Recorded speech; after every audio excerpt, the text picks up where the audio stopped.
الحمدللہ رب العالمین والصلاۃ والسلام علی سید المرسلین۔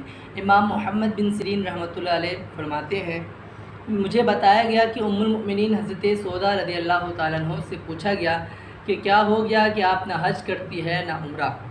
تو آپ رضی اللہ تعالیٰ عنہ نے جواب دیا، میں نے حج بھی کیا ہے اور عمرہ بھی کیا ہے، اور اللہ پاک نے مجھے حکم دیا ہے کہ اللہ تبارک و تعالیٰ نے قرآن پاک میں ارشاد فرمایا ہے، جس کا ترجمہ ہے، اور اپنے گھروں میں ٹھہری رہو اور بے پردہ نہ رہو جیسے پہلے جاہلیت کی بے پردگی۔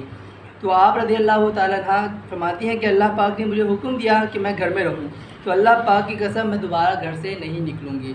راوی یعنی اس واقعے کو سن کر بتانے والے بیان کرتے ہیں کہ اللہ کی قسم وہ اس دروازے سے باہر نہ آئیں یہاں تک کہ وہاں سے آپ کا جنازہ ہی نکلا۔ کاش اس واقعے سے وہ خواتین بھی درس حاصل کریں جو بازار وغیرہ میں لوگوں کے رش کے اندر اور طواف و سعی میں نہایت بے باکی کے ساتھ مردوں کے ہجوم میں داخل ہو جاتی ہے۔ صلو علی الحبیب صلی اللہ تعالی علی محمد صلی اللہ تعالی علیہ وسلم۔